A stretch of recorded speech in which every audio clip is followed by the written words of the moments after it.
Jemaat yang dikasihi oleh Tuhan Yesus Kristus, kembali kita akan membaca dan merenungkan firman Tuhan, dan untuk itu kita akan membukanya dengan berdoa. Mari kita berdoa.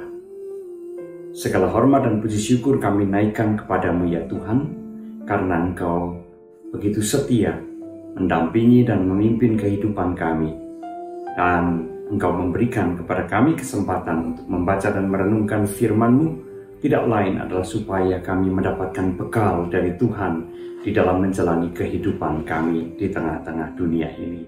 Terima kasih, di dalam nama Tuhan Yesus kami berdoa. Amin.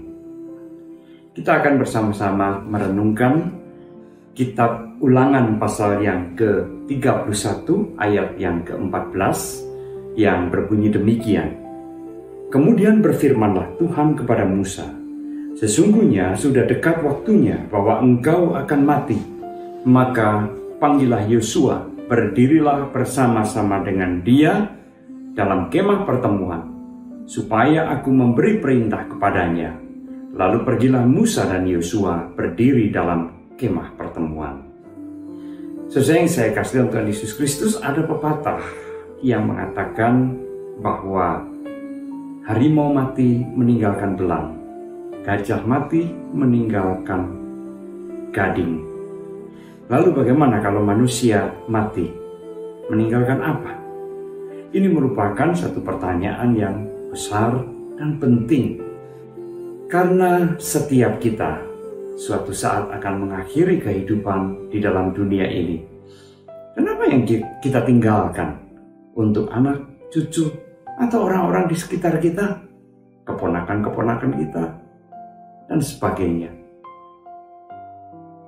Di dalam kitab Ulangan tadi, Tuhan memerintahkan Musa supaya memanggil Yosua karena waktunya sudah dekat di mana Musa akan mati, dan Yosua lah yang akan meneruskan tugas Musa memimpin umat Israel masuk ke tanah perjanjian. Tuhan tahu betul watak dan karakter dari umat Israel ini, umat yang tegar tengkuk dan keras kepala.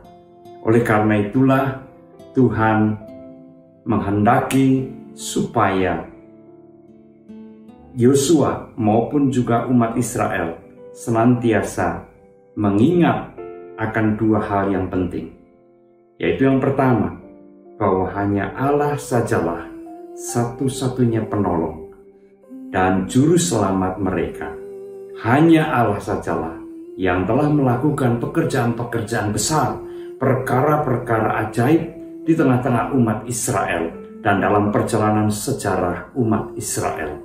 Tidak ada Allah yang lain yang telah melakukan hal yang demikian besar itu.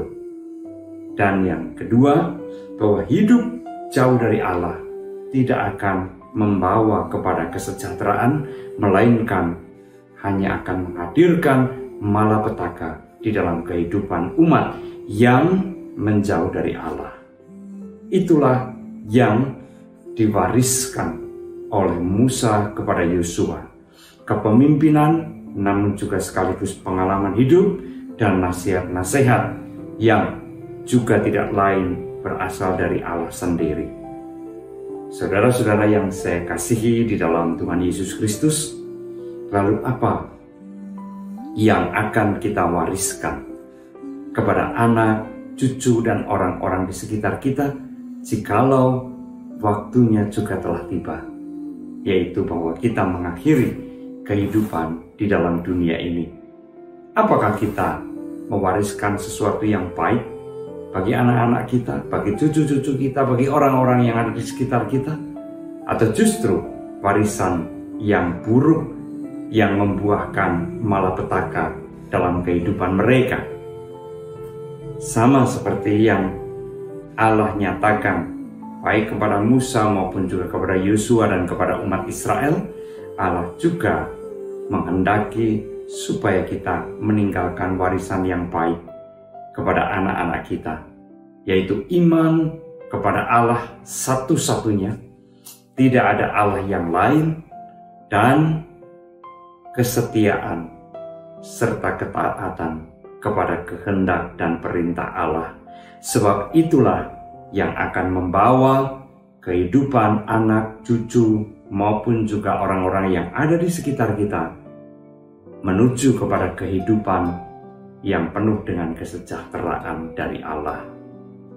Untuk itu, kita harus memberikan keteladanan yang nyata kepada mereka. Untuk itu, kita harus menunjukkan, ini loh, beriman kepada Allah, menyembah hanya kepada Allah dan bukan Allah yang lain. Dan inilah kehidupan yang mematuhi perintah Allah, supaya mereka juga melihat bahwa kehidupan yang beriman kepada Allah, yang patuh kepada kehendak dan perintah Allah, sungguh kehidupan yang senantiasa juga akan dipelihara dan dilindungi oleh Allah sendiri.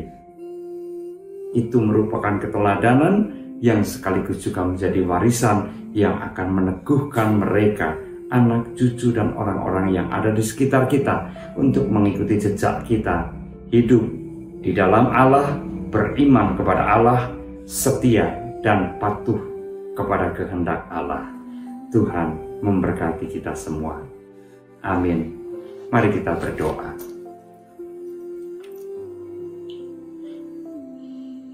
Ya Tuhan, selagi kami masih menjalani kehidupan di dalam dunia ini, biarlah kami menjalani kehidupan ini dengan beriman kepada Tuhan, patuh kepada kehendak Tuhan, supaya bukan hanya kami, tetapi juga anak, cucu, dan orang-orang yang ada di sekitar kami boleh melihat kasih setia Tuhan yang begitu besar di dalam kehidupan kami, bahwa hidup beriman kepada Tuhan, patuh kepada perintah Tuhan adalah kehidupan yang akan dipenuhi dengan sejahtera. Biarlah Tuhan memeteraikan firman ini dalam hati kami, sehingga firman ini juga memandu dan menerangi hidup kami. Jadikan kami saksi-Mu, supaya kami boleh memberikan warisan yang berharga kepada anak, cucu, maupun juga kepada orang-orang yang ada di sekitar kami. Di dalam nama Tuhan Yesus kami berdoa. Amin.